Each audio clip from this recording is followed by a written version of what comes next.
Zahava Feldstein, welcome to the podcast. Thank you so much for having me.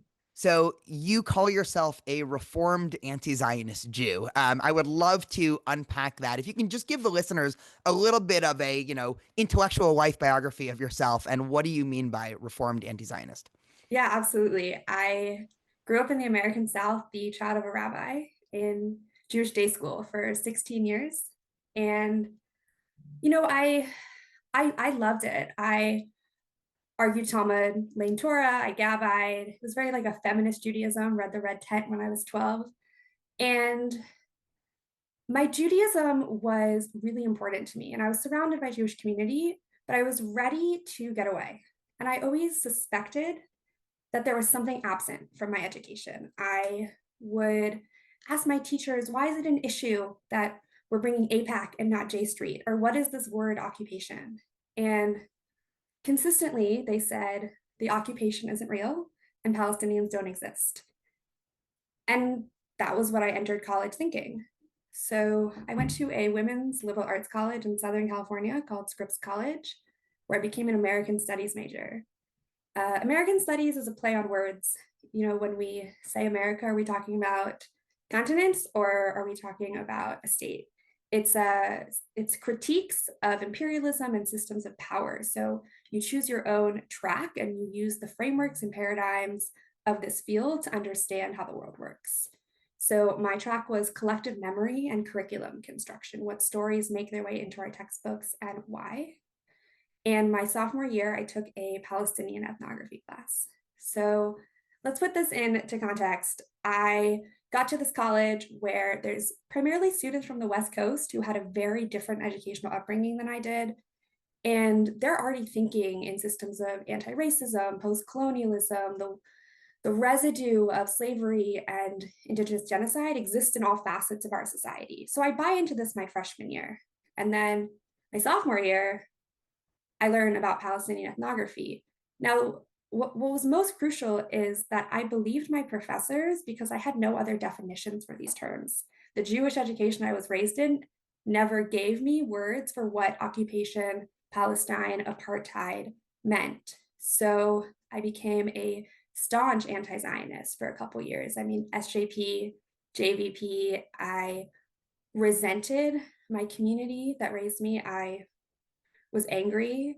I believed in the immediate dissolution of the Jewish state as the only solution to this atrocious thing my community had done. Uh, and, my dad raised me every day. He told me to ask good questions, challenge authority, have a nice day, and marry a Jew.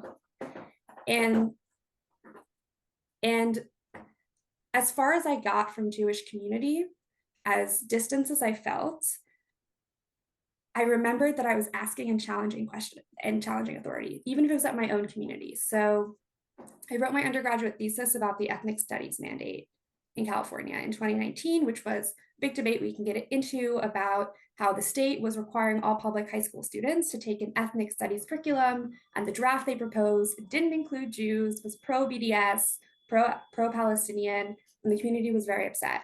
I spent 4 months arguing that the draft was right. Jews had no place in a movement that was meant to center people of color and meant to solve the education debt and the crimes that have been committed in US education against BIPOC and first generation students.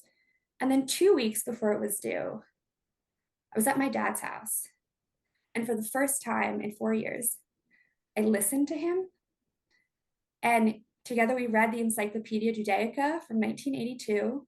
And I relearned my heritage, but more so I relearned like empathy for my heritage, that the Holocaust didn't just appear sometime in the 1930s, and a hatred of Jews was embedded in not just our history, but our spiritual ideas. And I had sympathy for the narratives that I was raised in. So that was the beginning of me coming back.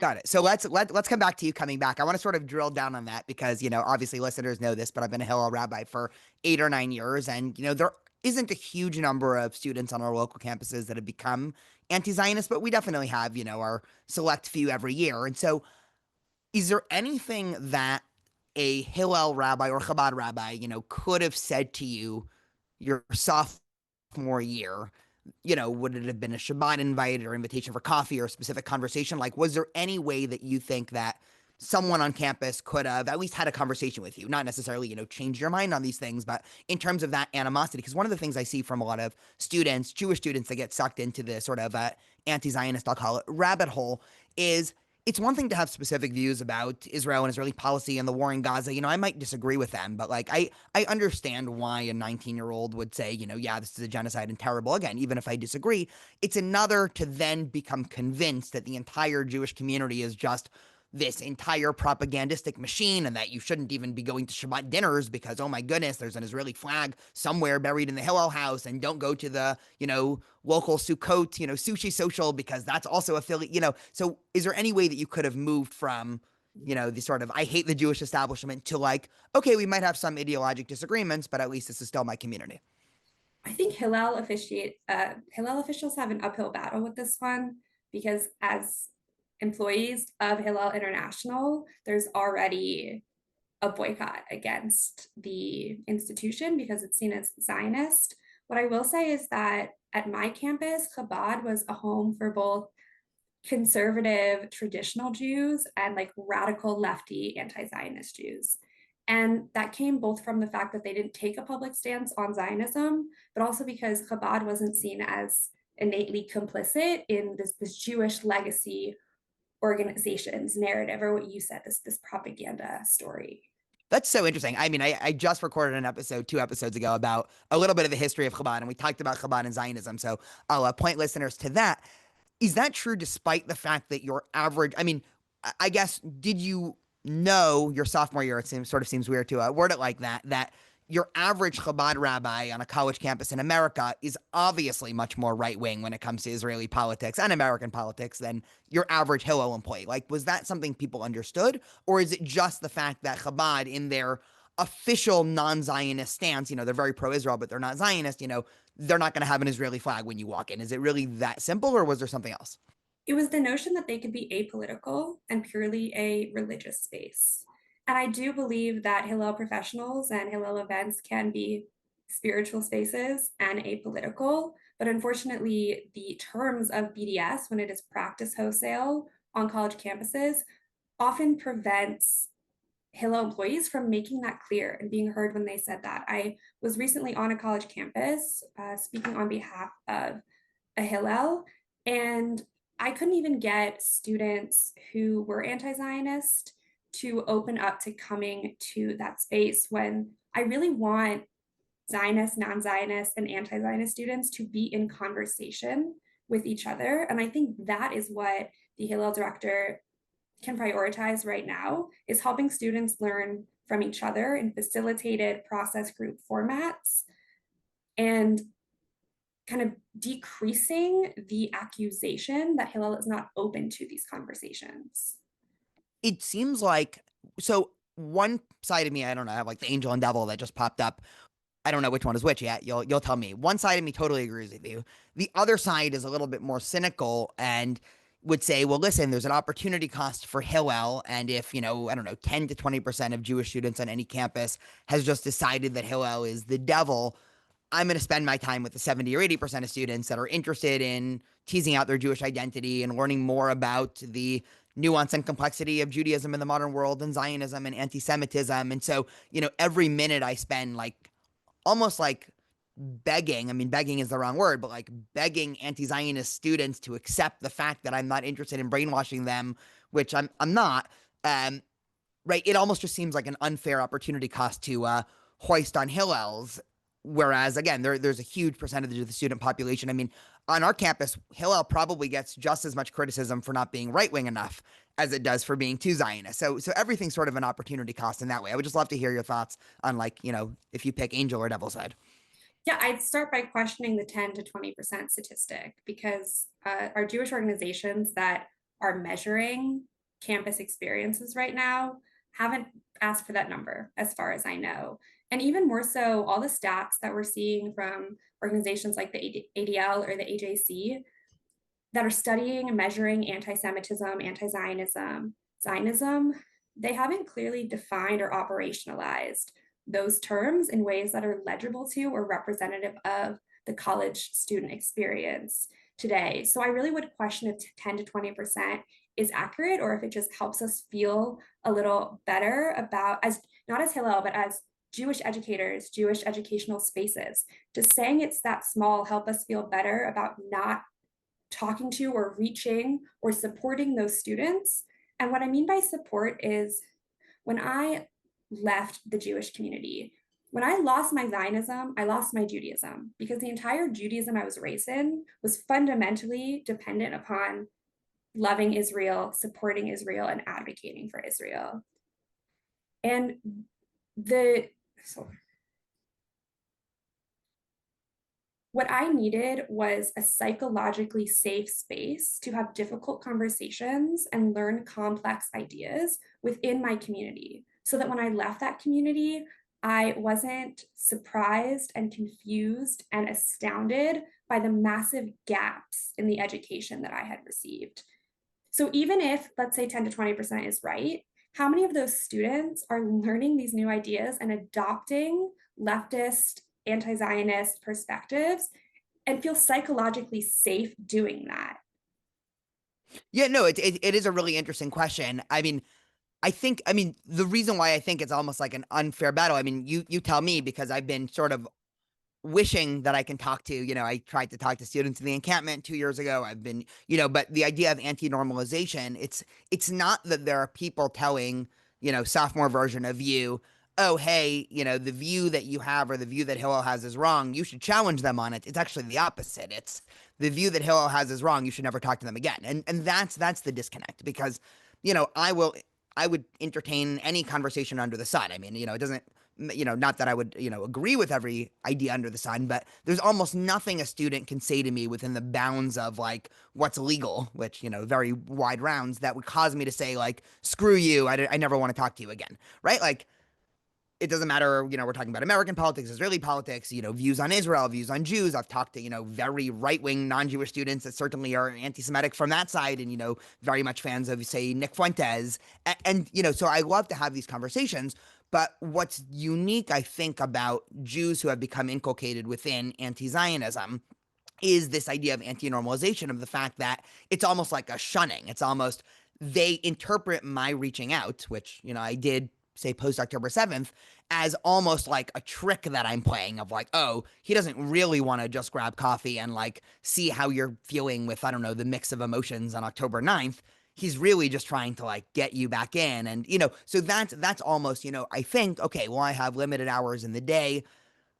Do I spend another like 2 or 3 hours like chasing the student down, trying to get them, trying to like beg them even to have a conversation? Or do I say like, listen, there's 100 other students that if I message and say like, hey, you wanna grab coffee? I know things have been crazy lately and I just want to see how you're feeling. They would sort of, very much appreciate that. So that's more the dynamic that I'm Yeah, thinking. it's a really good question, and it's a hard place to be in. And I say, absolutely, yes, you spend the time reaching out to that student, but you don't reach out to them with the premise of, let's have a conversation, let's debate. You reach out to them under the premise of, I am a representative of Jewish life on this campus, and I'm a representative of Jewish safety on this campus. My goal is not to sit with that student and debate ideas.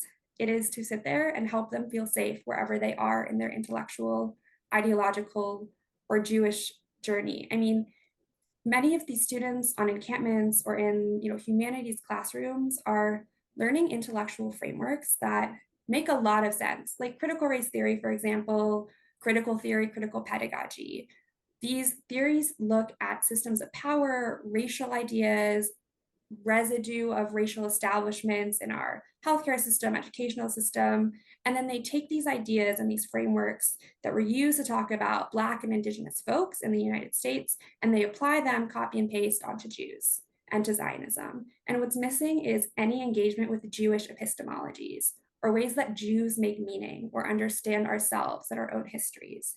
And I think that is the cure, is sitting with the Jewish student who could be staunchly anti-Zionist or is maybe just struggling, and helping them think through how they're making sense of their ideological investments as Jews, and reminding them of this beautiful, complex history we have of dissent and disagreement and pain, but also beauty and spirituality.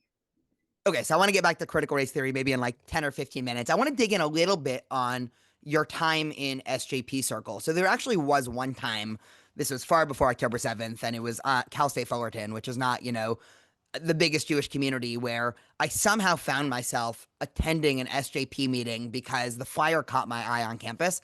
It was the intellectual roots of political Zionism, right? That's what they were advertising. And this is a topic that I'm super interested in. I teach about it in my college classes. I've sort of, read through the entire, I don't know, Zionist reader when I was in college, and, still has it annotated. And so I went, and, I was kind of sitting in the back. I was wearing a kippah. No one really knew me then as, the Hillel rabbi, because, Fullerton, we don't have a huge Hillel presence anyway, and certainly didn't in 2018.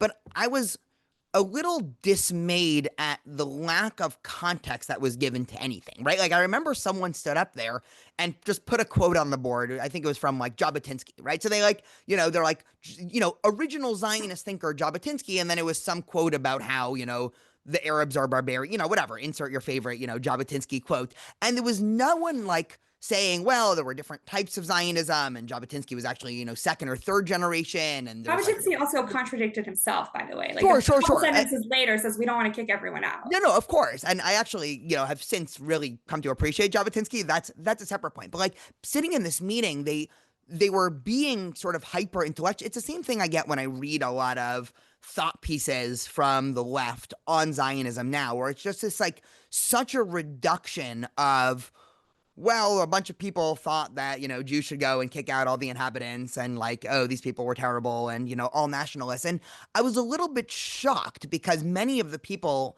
at least the leftists on campus, they sort of profess themselves to be, I don't know, like hyper intellectual about everything. And they're always thinking about systems and structures. And they're always interested in nuance and complexity. And, well, you have to understand, the multiplicity of identities are inherent within every individual. But yet when it came to Zionism and Jewish identity, it was like, zoomed into a two-dimensional thing. And I'm curious if this was also your experience with SJP, of just, it's not, so, and I guess I'll sort of addend this by saying, I no longer think, say, the debate between the American Zionist community and, I'll say, extreme anti-Zionist community, right? Like the SJP types. I don't think this is sort of an ideologic debate between two people who actually hold different views. And some part of me feels bad about saying this, and I'm curious, please disagree if you do disagree. I almost think of it now as just like one side literally just has no idea what they're talking about. They were fed a couple of talking points and bullet points, and the other side is ready to engage with all the criticism and nuance and, views. Maybe we don't do a good job teaching it in our high schools. I would totally agree with you about that. But in terms of like when I walk into a Hillel conference and I'm talking to other Hillel educators, like the range of views and also depth of knowledge is pretty deep. And you have everybody from thinking, Bibi is, I don't know, the second coming of Mashiach, or, all the way to people who are, maybe even, one secular status people within Hillel. And it just doesn't seem like you have any of that same ideologic diversity on the anti-Zionist side. Yeah, no, I completely disagree with you. I would not give the American Zionist community that much credit, because while there might be internal diversity at a Hillel professionals conference, there is not the diversity of expertise over understanding the other side, the more radical, progressive, pro-Palestinian side. I'll say anti-Zionist there. And that lack of critical engagement with anti-Zionism leads us to a situation where many educators in the Jewish community are unprepared to discuss these ideas beyond the buzzwords and the catchphrases that we were taught, the cherry tomato and Israel as the gay capital of the Middle East. But in my experience, I did struggle with an SJP. I remember the first meeting I went to, we were about to put up the apartheid wall. And someone said, if a Zionist walks up to you, just ignore them. And I was going through this whole intellectual, like ideological, existential crisis. So I raised my hand and I said, hey, like if the Zionist Jewish student comes up to you and they disagree with you, it's because they don't know yet, like they haven't unlearned yet, and they don't see the beauty and the creativity of how you're looking at this. The issue with the way that the anti-Zionist side is perceiving the willingness or not of American Zionist community members to talk is that the frameworks they're using and the ideas that they have don't really care about Jewish self-conceptions or the ways we narrate ourselves. So I'm sitting in an academic classroom and we're reading Paulo Freire, who was the founder of critical pedagogy, the founder of how to teach students for liberation. And he has a passage, and he's talking about Brazil history and is emancipated. They are prone to recreate the same systems that once oppressed them. So obviously, everyone in the class agrees, oh my God, that sounds just like Zionism. So the discourses happening on that side are taking ideas that make a lot of sense in certain contexts and applying them copy and paste onto the Jewish community. And we, as Jewish studies, Jewish community professionals, even people in anti-Semitism studies, don't have an adequate response because we haven't figured out how to bring our own positionality, our own lived experience and trauma into like high level ideological or intellectual conversations. Yeah, I think I would agree with you on that. I think where I was getting, and I want to circle back to that because that was interesting. The idea of them saying like, if a Zionist comes, don't talk to you. I actually recorded a podcast about, for a long time I had wanted to just have a conversation, not really a debate. I mean, I've had debates before. They tend to be very civil because I just, I'm a very civilly talking, whatever person. And lots of anti-Zionists, I reached out to grad students and local faculty and, community organizers, and everybody, once they found out that I was a Zionist, basically said that they don't want to do it. But like, okay, let's I'll set up a couple premises. We'll see if you agree or disagree. The anti-Zionist world thinks that Zionists in America have a lot of, have an outsized political and social power with things like AIPAC, and, maybe they're even right? There's a lot of lobbying for Israel things. I happen to think that's good, but like, let's just take that at face value.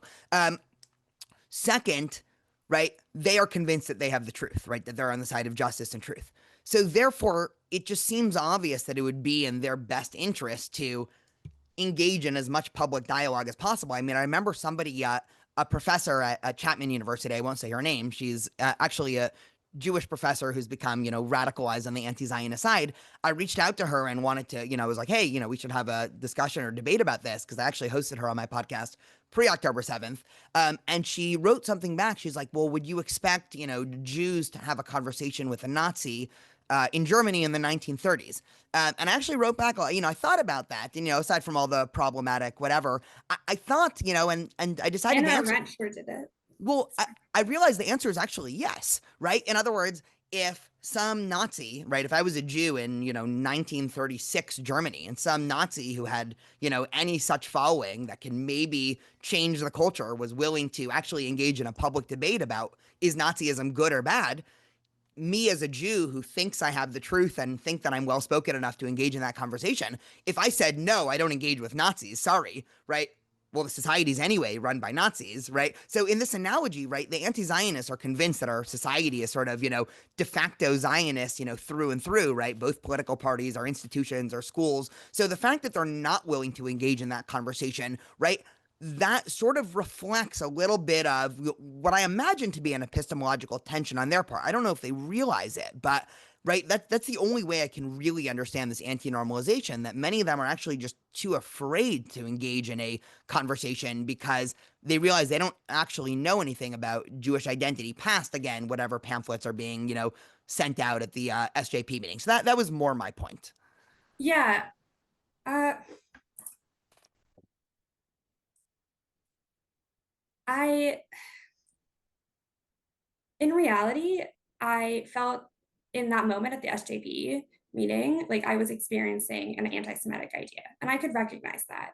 But I also understood where she was coming from because the Zionist students were not nice. They handled these discourses in very aggressive ways, and it was very hard to have conversations. And I don't blame the Zionist Jewish students. I mean, I am I love the Zionist Jewish students. I blame their educators. I blame the people who taught them certain responses without giving them the historical or intellectual depth to have a complex conversation and actually get people to hear them and agree with them. So we prepare these Jewish kids to have these conversations, with, items like, well, Jews are indigenous, or it's not settler colonialism, or Jews aren't white, we're diverse. And the more that the anti-Zionist rebukes them or doesn't listen, or the more evidence-based, hypothetically, responses that the anti-Zionist has, our Jewish students get more and more frustrated. And so it's an issue on both sides, to be quite honest with you. And I'll give an example. Hannah Arendt was an incredible scholar. I mean, transformative, brilliant. And after she wrote Eichmann in Jerusalem, people were quite upset. And even today, Can in you just many, explain for listeners? It was funny because I was just having yeah, this conversation with a grad student about Gershom Scholem and Arendt's discourse, but can you actually just like give a little bit of background about Arendt and Eichmann in Jerusalem for listeners that might not be familiar?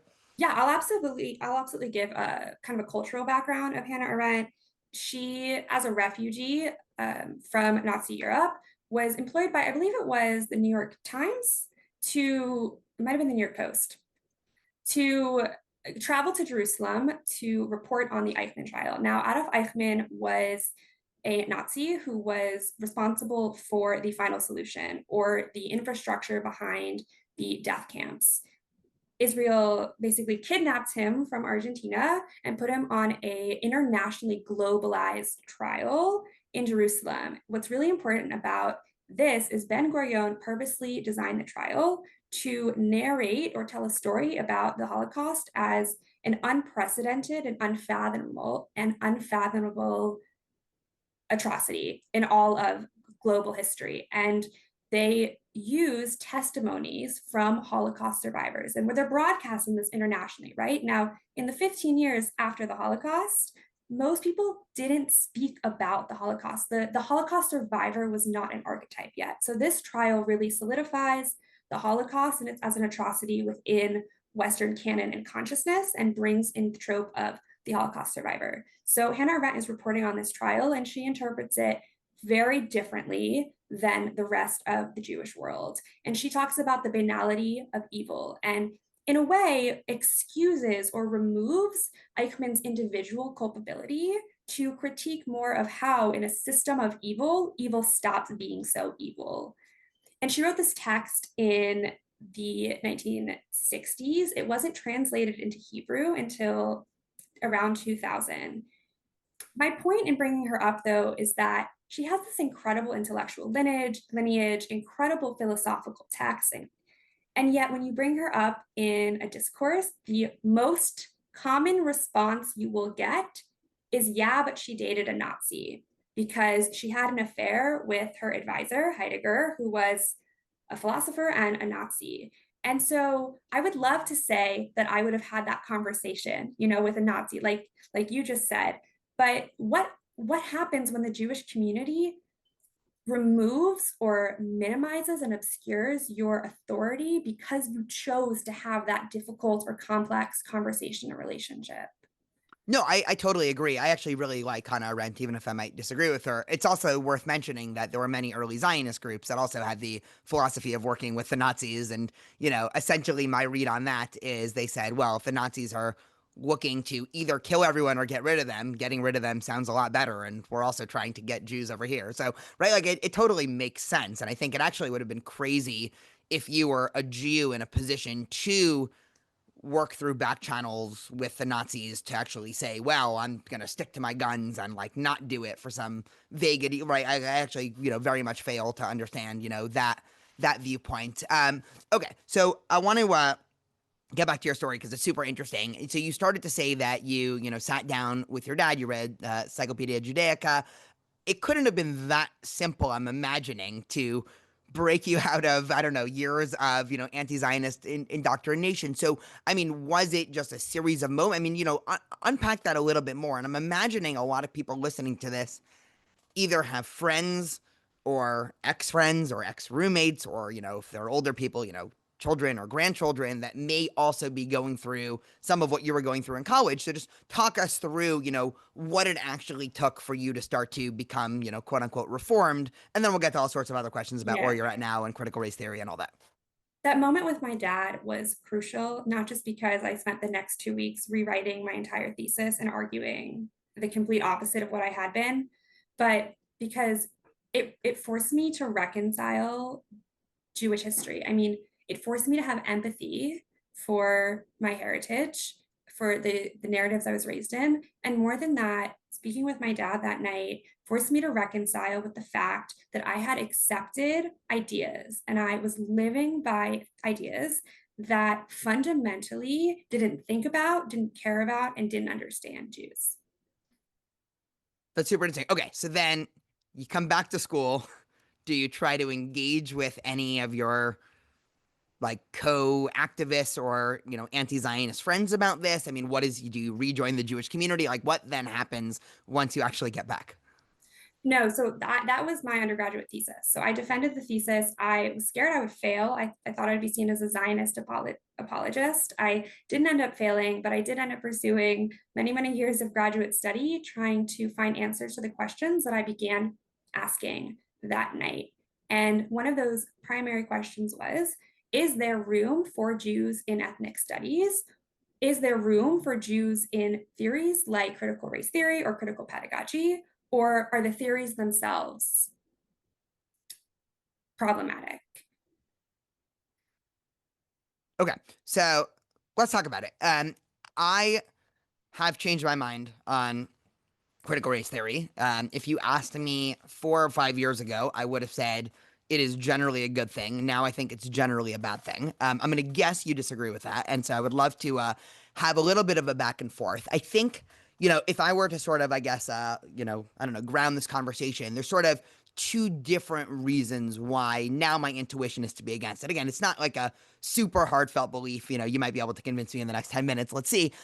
One is a particularist critique, the other is universalist. The particularist critique you probably agree with, which is at least the way that ethnic studies has been working the last 10 or 15 years, it's just led to anti-Semitism, and Jews are systematically excluded, and they have a very shallow knowledge of who Jews are, what it means to be Jewish. I've spent a lot of time talking about the California ethnic studies curriculum, and at least in some of the earlier drafts, it was almost like comedic satire of the way that they talked about Jews and Zionism. So that's sort of the particularistic critique. The universalist critique, I think, has a lot more to do with, just social psychology and group psychology, and that is my now view that focusing more on questions of identity and singling out groups, even if it's done nobly, is just going to lead to, in-group, out-group bias. And so why not, even if we're not yet at a, perfectly colorblind society, why not at least set up our education system to reflect the sort of individualism that, really stands at the root of like capital L liberalism? And why go back to this sort of tribalistic education where we're almost re-ingraining stereotypes, even if we're educating for the reverse? So those are sort of like two general criticisms. Would love to hear all your thoughts. Yeah, the main issue that I encounter in this conversation and the most common comment I get on any of my work on the topic deals with how we are defining critical race theory. So my question to you is, in your universalist, particularist ideas, like what does critical race theory mean to you? It's a great question. I think, and again, maybe this isn't textbook definition, so I guess I'll define what I mean, and then you can tell me if what you think is good is not what I'm actually talking about. The idea that we are going to focus on innate properties of people more than is absolutely necessary. So if you're in a class talking about, certainly, STEM fields, but even more about, I don't know, politics or sociology or anthropology, obviously for teaching history, you have to teach about, history of racism and sexism and all of that.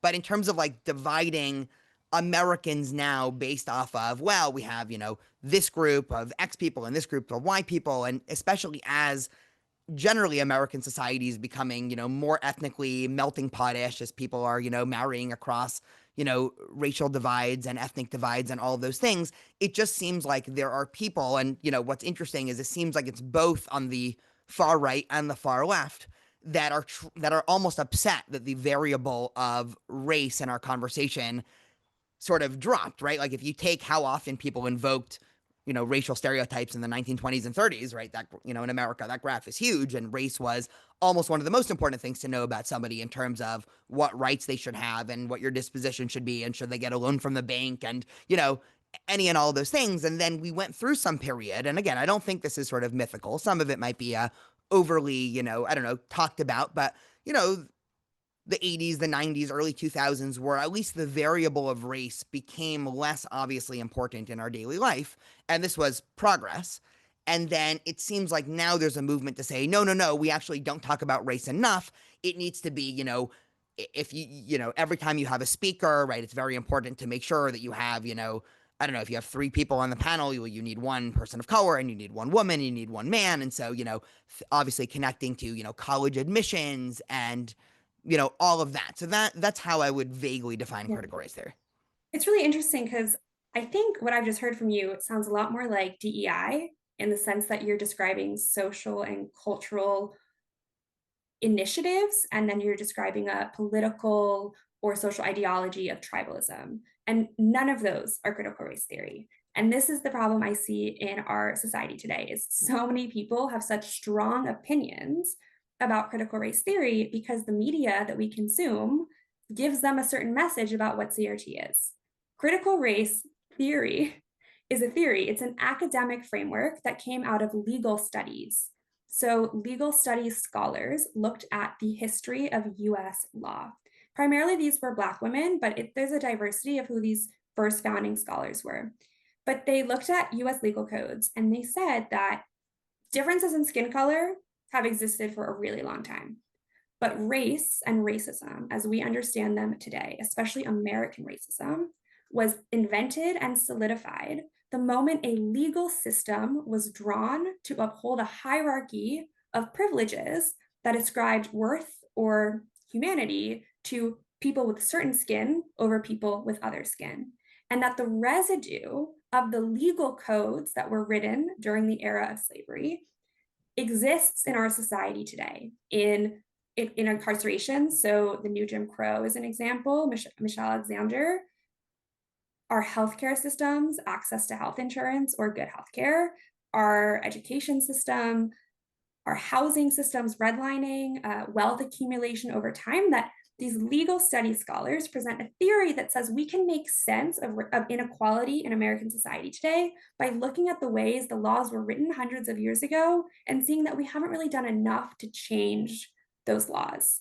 So that does seem like it does bring in the change piece. So I guess this is where I'm cut up. I mean, obviously the history is history, right? It would be sort of foolish to squibble with that. The question is, I think that's interesting about all this is, okay, well, what do you do now? And there is a position that I think I hold now, which is if you can anytime you can remove the variable of race from a social or political action or policy, it's better. So let's take, economic differences between the Black community and the white community, which obviously exists because of the history that you just laid out, right? I don't think anybody can deny, even if you look at, I don't know, in the 20th century, who banks were more likely to give housing loans to, right? It's sort of all over the place.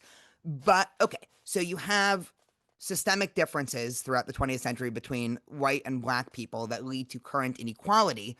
One could just say in the 21st century, okay, well, we need a class-based policy to say, if anybody who's living under, X, Y, or Z money per year has X, Y, or under X, Y, or Z income, we will make sure to raise them up. And that is a sort of a race blind policy that will still disproportionately help people that were, historically maligned. So that's an example of a variable where somebody coming out and saying, like what happened during COVID, where again, this was, a very minority, right? I don't want to go all Fox News here, but people saying, well, people of color should get the first vaccines because, they've been historically, mistreated by the health system. Like, why not say people who have, I don't know, higher rates of preconditions that are more likely to be, hurt by COVID, which again, because of the historic treatment of the Black community and other communities, will be higher on average. Like, why not just lead with that and sort of say that the variable of race, while important, you actually could, like, I don't know, in some math equation, kind of cancel it out on both sides with other policies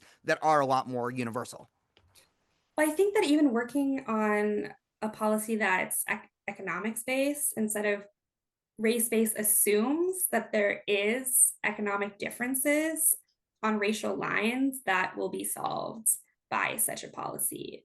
But it doesn't do the justice of actually acknowledging and reconciling with why that is the situation or why that could be the situation.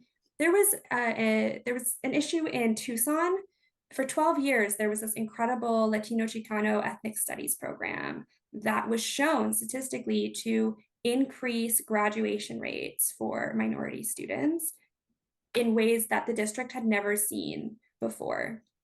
And it was because these students weren't just learning about their history in new and engaging ways, but because they learned that they had agency within the American political system to succeed. And so it was both the content and the idea that they could be active members of society and that there was historical precedent for that, that actually increased graduation rates, increased retention, and increased grades.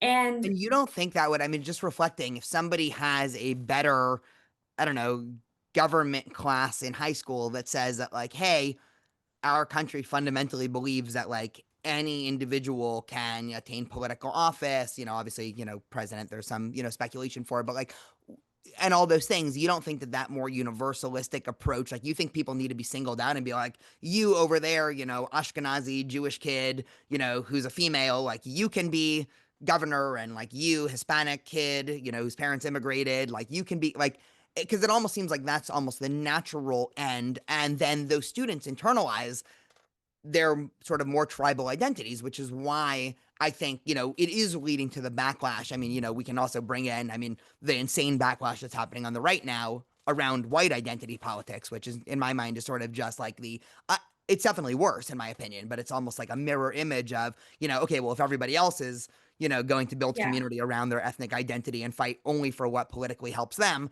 why shouldn't white people? Again, I'm not excusing it. It's terrible, but that it almost just seems like it's adding more racialized talk into the system. so let's clarify because you're in Southern California. So you're familiar with the California ethnic studies context. Mhm. The Tucson Unified School District course was an elective. Students got to opt in to this opportunity, and the optional class was shown to have increased success rates for these students. The issue with the ethnic studies mandate in California is that it is a required mandated graduation course, like it's required for graduation for all students in California public high schools, and that it takes it upon itself to teach ideas of liberation and critical pedagogy to classrooms where it won't acknowledge who's sitting in the room, where it highlights certain stories in ways that can demonize other students' own self-identities. But I don't think these two programs are necessarily comparable, because having an optional engagement with like learning about your people among people who share similar heritage, and the psychological safety of that is very different than forcing students into classrooms where lessons are taught by teachers who do not understand all of the histories of who's in the room. Yeah, okay. I think I agree with you on that. One more general question that I have, just to kind of like get into the mindset of the anti-Zionist left. This is a little bit of a non sequitur, but it connects in my head, and like, if I didn't ask, I would be just like thinking about it for the next 20 minutes. So talk about, thinking about, systems of oppression and everything, which, I generally agree with the framework of, that there is such a thing as systemic racism and systemic sexism. Again, we might disagree on, what the best way to solve it is, but, that definitely, I think, is a helpful framework to view the world. Why is that same logic not applied by the left to Jews? Right? Like, you would think within the West, with its legacy of, Christian anti-Semitism, and then cultural anti-Semitism, and then ethnic anti-Semitism, and now anti-nationalist anti-Semitism, it just seems like if you're looking for a candidate for who has systemic bias against them within a wider cultural context, Jews is sort of like, maybe blacks in America, right, take the cake on that, but Jews would definitely be second place, worldwide. So, whenever I'm talking to sort of, anti-Zionist types, and, talking about, I don't think all anti-Zionism is anti-Semitism. If you disagree, we can also circle back on that. But, but I think a lot of it is, and a lot of anti-Zionism is clearly rooted in anti-Semitism. And when I'm talking to somebody and they're sort of saying, well, we're just criticizing a country, especially if they're of the left, I take a step back and say, well, hey, well, Jews have been the subject of systems of oppression. And it's almost like they've never made that connection. I mean, it's actually, I think I've actually been able to, help shape people on the left's feelings about this because of that analogy. But like, when you're talking about these issues, are Jews just considered white people for this purpose? Like, why are those two dots never connected? Yeah, it's such a lived experience what you're describing. I mean, having the name Zahava Feldstein, I get asked every day where my name is from. and somehow come out as a Jew. And the first question I'm asked has to deal with, are you a Zionist? And I know they're asking because they think Zionism equals genocide. That is their definition of Zionism. And when I try to counter with this kind of empathy-based idea well, Jews are a historically marginalized group. We are indigenous to a place. We're tribal. Yeah, like Zionism engaged in some things that don't look very great, but to put it in the same column as European Christian settler colonialism is an injustice to who Jews are and how we have lived for the last thousands of years. But what's most interesting to me is that so many of the conversations going on in the Jewish community, whether we're looking at documentary films that are being put out, speeches that are being given at convenings, is the question everyone is asking is, well, how do we convince them to stop hating us? Like, how do we reach the anti-Zionists? How do we prove to them that these ideas are anti-Semitic? And I don't actually think that's something we can do. And I also think it evades the biggest issue in our community, and that is ourselves. We talked about ethnic studies, but we didn't speak about where it comes from. It came about in the late 1960s from student strikes across the country. I mean, students taking to the streets, refusing to go to class, saying, stop letting the Eurocentric white trustees define who you can be and what you learn, put people who look like us in the classrooms and let them teach us our own history. At that same moment, you also had the development of Jewish studies. So, ethnic studies as a framework for understanding the world centers the individual. They say, I am a Black person, an Asian person, I have lived experience of racism in America, and that adds to my analytical expertise. That makes me more of an expert. In Jewish studies, the association met at Brandeis in the 60s, and they explicitly declared the role of Jewish studies at the academic level is not to teach Jewish consciousness. It is not Jewish identity building. That is the role of the yeshiva, the seminary, and the day school. Jews are of interest to secular society. We are not Jews interested in studying Jews. But In they're Jewish studies, right. I actually feel so strongly. I'm sorry to cut you off, but and it's funny because I'm both a rabbi and I teach Jewish studies, and I try so hard to like actually explicitly bifurcate this. And students who know me from Hillel who take my Jewish studies classes are like, wait, your entire like demeanor and disposition changes when you talk about even something that's not politically charged. Even when I talk about the Talmud, when I'm in the context of Hillel versus the context of the classroom, it changes, like it completely changes, and it goes from one of deep emotional attachment with normativity, which is what I am at Hillel, of like, this is important to you, you should understand that this is your heritage, to pure intellectual descriptive when I'm in the absolutely. classroom. Yeah. But that's not the issue. The issue is that because Jewish studies refused to allow space for positionality, to allow any room to say, I'm a Jew interested in Jews and I have expertise as a Jew, they failed to create a toolkit, intellectual or otherwise, that could adequately combat the narratives about Jews that are happening in ethnic No, but studies. I think that's my point.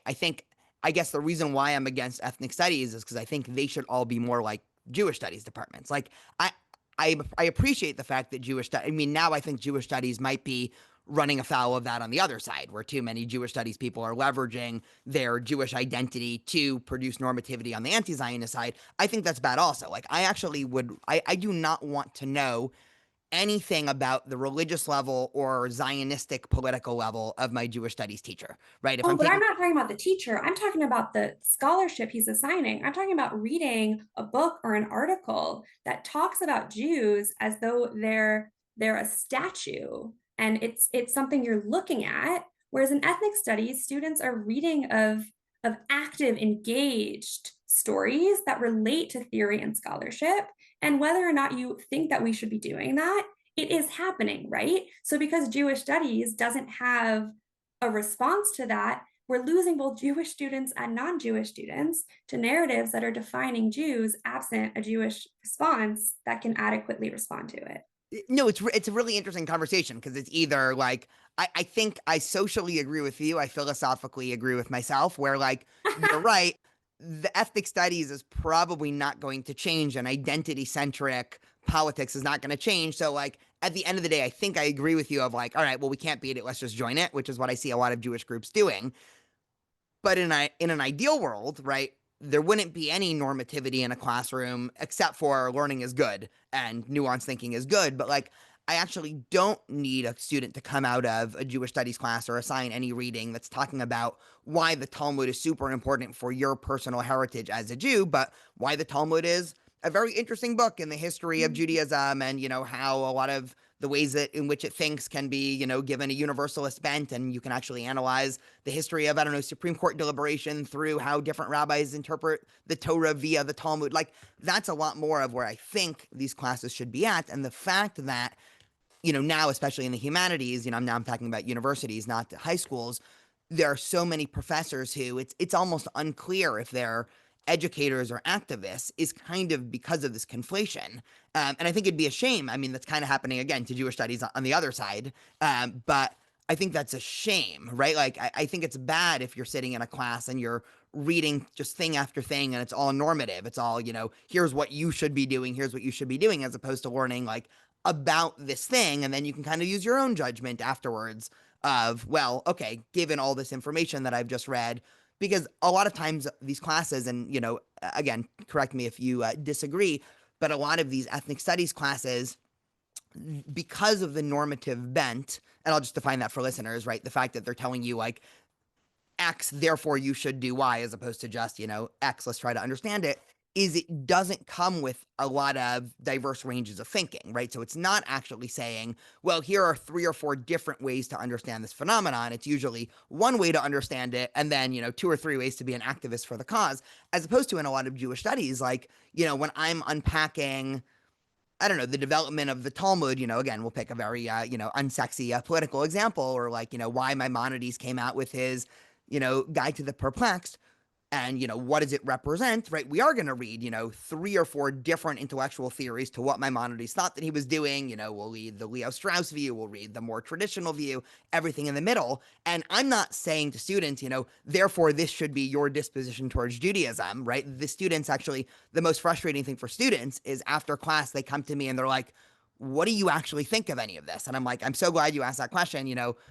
Come to office hours, I'm happy to talk one-on-one, but like, I'm not going to get up in front of a class and say what I think about Maimonides' Guide to the Perplexed in terms of his objective view of God. So I think this might be our point of disagreement here. Well, I think we're operating from different experiences, because I'm really sorry, I mean this respectfully, but you're in a very unsexy field within Jewish studies.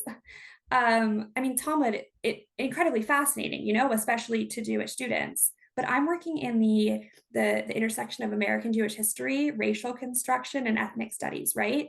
So it makes a lot more sense to put positionality into that field, right? To say, let's talk about the experiences of Jews being racialized in the United States, and let's look at lived testimony as source material. Whereas if you were to do it in your discipline, you'd be saying, we're going to talk about the Talmud. And if you integrated like positionality, it would have an implication of spiritual belief, or like kind of it's expansionist religious ideas, even like conversion. But that's not what I'm doing in my discipline.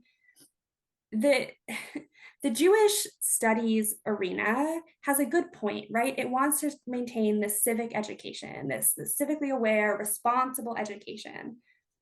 But in failing to address the gaps that ethnic studies holds, it is failing the students who need to fill those gaps, and it is enabling more anti-Semitic conspiracy theory to masquerade as scholarship. Interesting. Can you unpack that a little bit? Like, what just because there isn't the adequate response, like on its own level, that's right. Yeah. But I mean, I think this is actually a really interesting disagreement, and maybe I'm a little bit torn, but it seems like, if this is over reductionary, let me know. There is, negative thing here, right? So your suggestion is to say, well, let's create this anti-negative thing here and they'll cancel each other out. Whereas my view is, let's just take away negative thing here. I don't think that positionality is a negative thing. You before you said that ethnic studies presents this theory for understanding the world, and then everything must be seen through that theory. I don't necessarily think that's the case. I think the primary thing ethnic studies says is lived experience is testimony and expertise in itself. Now, every community that has lived experience is now an expert to provide testimony in their own lived experience, and you can create theories from that. So while critical race theory describes a very specific context of, Black and Indigenous folks being colonized or racialized in the early United States and continuing today, the problem with that theory is when you apply it to other situations. The theory itself is good. It's a good theory. It's historically accurate and it's legally sound. The issue is in its application. And that's what people are upset about. And when you gave me your definition of critical race theory, you were talking about the application. And not enough people know the definition. So, from a Jewish studies lens, my solution, my proposal is don't dismantle the theory. Like Edward Said came out in 2000 and he said, I am the last Jewish intellectual. You have this Palestinian man who is renowned for Orientalism, it's his most accomplished book. And he's saying, I'm carrying on the intellectual tradition of questioning and dissent and social change that is so historically, belonged to the Jews. The reason he is able to do that and have people in his fields believe him and agree with him is because Jewish studies is no longer it doesn't do that work that Jewish intellectuals have been doing for a while. And I think the way we can reclaim that work is to resituate the Jewish experience in the work that we are putting out there.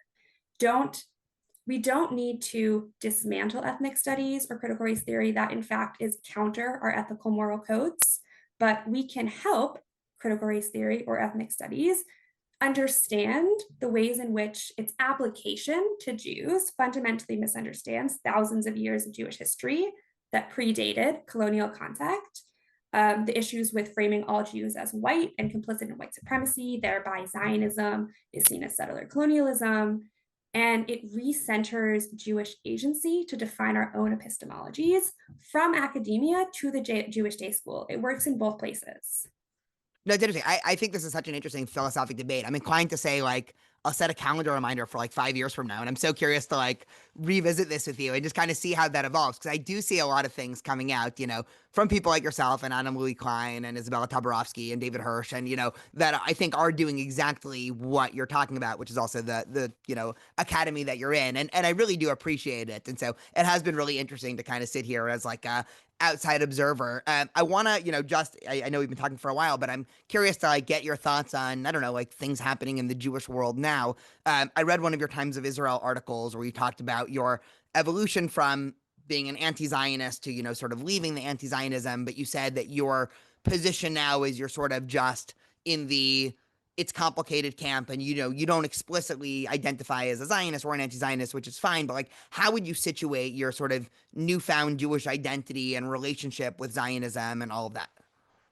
Well, I'm wrestling, as we all are, but primarily I am appreciating that Jewish history shows a story that Zionism was not the only answer, and it was not the most popular answer. I mean, you have in 1885 the Pittsburgh Platform of the Reform Movement, in America saying we are not Zionists. You have HUC firing Zionist faculty. You have up until the 70s and 80s debates over whether an Israeli flag is even allowed on the American pulpit.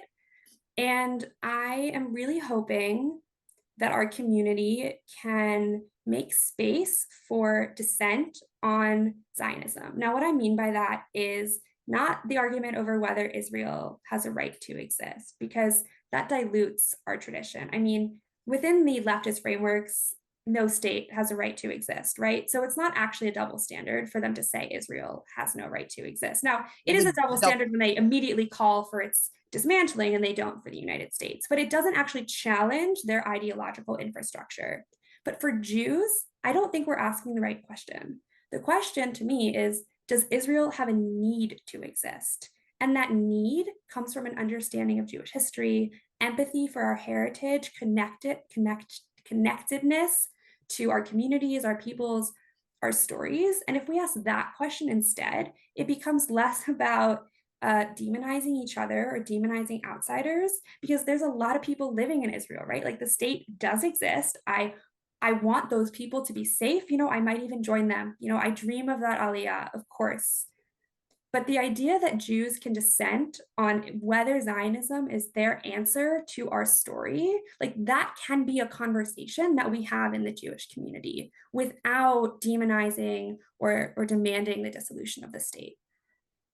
Interesting. I am, well, you said, I dream of making Aliyah, of course, which, in my mind was definitely not an of course. So I found that interesting. So I just wanted to flag that. I mean, I do think it is helpful to bring in, I think it was David Hirsch's first, differentiation between like anti-Zionism without italics and I anti-Zionism, was just talking to with him about that last and, night. yeah, and just to explain that for listeners, I've talked about it before, but like there is a philosophically deep and rich anti-Zionist position that, while I personally disagree, like it is a valid position. It's held by, certainly pre-1948, almost the entire Jewish community, as you said. Now it's held by, say, Satmar Jews for religious reasons and, leftist Jews for other reasons. That's very different than the anti-Zionism that's just all a bunch of, made up anti-Semitic, denial of Jewish history, straight from the Soviet Union. And so those two things are really different. And, I do think it's an interesting intellectual exercise. I'm actually teaching tomorrow a class on Zionism and Jewish anti-Zionism in the 1800s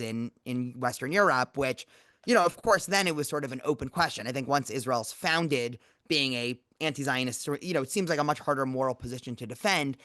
It's interesting because the question of whether or not Israel needs to exist, I, again, in my gut reaction is just like a simple, of course.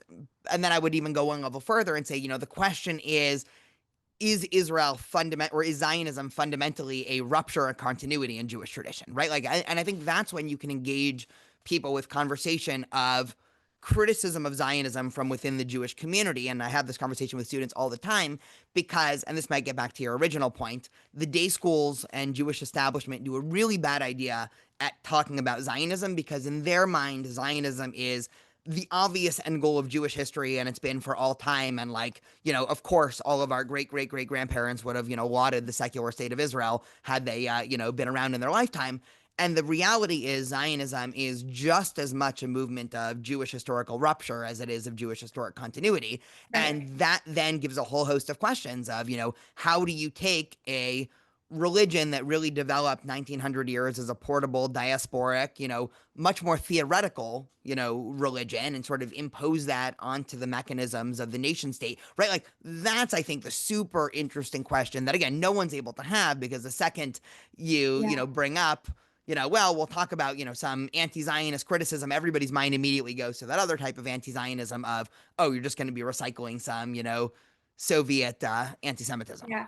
And I agree with you. And I'll add that the reason I've landed on that word need is because it was the realization that Jews need a state in a world of nation states. And it was that realization that came from understanding and respecting the trajectory of Jewish history that brought me back to Zionism. And to go back to your first question about, how do I engage with these Jewish students? How do I bring in anti-Zionists? How do I support Zionist students? I think it's about that need. I would never have come back if I didn't realize that I had been indoctrinated by professors to forget that Jews have a particular history and to forget that our story is different than many of the other stories and that the frameworks they were giving me didn't really describe what my people had gone through. And the reason I have so much kindness for Jews who hold different opinions is because I recognize that my belief in the need for a Jewish state to exist is not a belief that all Jews need to hold.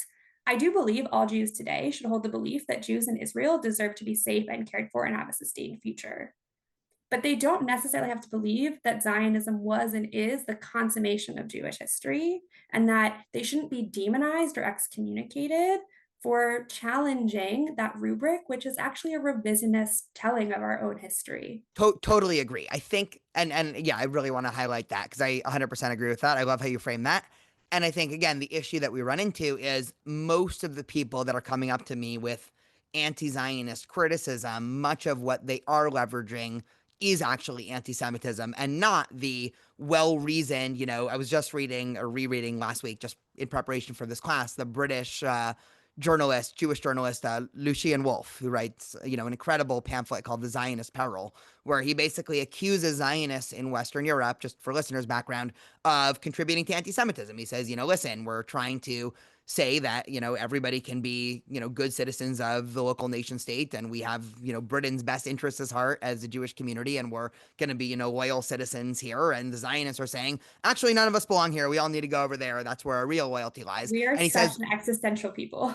Yeah, and so that's super interesting, but like I have never been approached by a student who's showing up with Lucian Wolf and saying like, let's critically maybe one sentence from him that they got off like some JVP pamphlet. But like, that's the problem. It'll be students who come to me and say, you know, Zionism is only just, European colonialism. And again, I know how to have that conversation, but in my head, I'm like, this is so sad because, the idea of Zion, and the messianism and counter messianism and like these ideas have been, fomenting in the Jewish community for thousands of years. And it's a really interesting debate, but like they're overly reductionist, again, anti-Semitic. Again, I don't think they're being anti-Semites necessarily, but like it's almost a shame. So I do think there is a difference between like Yeah. theory of this and what actually happens. And let's remember that these ideas were evolving and developing and being thought about under the persecution primarily of Christians.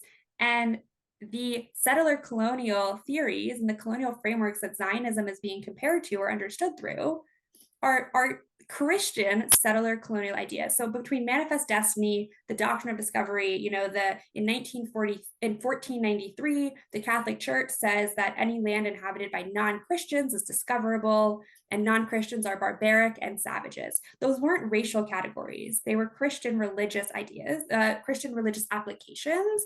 And the missing piece to me that allows people to develop such hatred and vehemence for Zionism under this rubric of decolonization is that they don't understand that Christianity has never and will never allow for the true assimilation of Jews into dominant society, and that to compare Zionism to Christian settler colonialism and then say it's the worst form, that's where you dissolve Jewish history into a story in someone else's manifesto. No, yeah, I love that. Okay, we've been talking for a long time. What else did we miss? Um, I think I mean, we can skip my critique on Jewish education. Although it does sound really interesting. Well, super exciting talking to you. I really love this conversation. I think that, it was interesting and, a lot for listeners to wrestle with in terms of, different ways of seeing things, different ways to move forward. How can people find you if they want to read any of your stuff? I am available at Rabbi's Daughter Rebellion on Substack and Spotify. I I'm a I produce audio essay podcasts and educational content for teachers, educators, parents, students. I am really here to support American Jewish high school students about to enter college campuses, and everyone is welcome to reach out with questions. I love it. You know what? As a rabbi who just had a daughter, how do I stop my daughter from having a podcast one day called Rabbi's Daughter is a Rebel? I'm totally kidding, but like, But when I'm you sure. punish her at 12 years old, don't make her read the red tent. And also don't gift her to fill in. Were you sent out of the house when you were punished at 12 and had to read the red tent? That's a very insider joke. That's funny. So, I would say ask her to ask good questions, tell her to ask good questions and challenge authority and just guide her on the way because she will rebel. She's a rabbi's daughter. amazing. She's 9 months old now, so I'll start telling her ASAP. Thank you so much, Zahava. Thank you so much. It was a pleasure.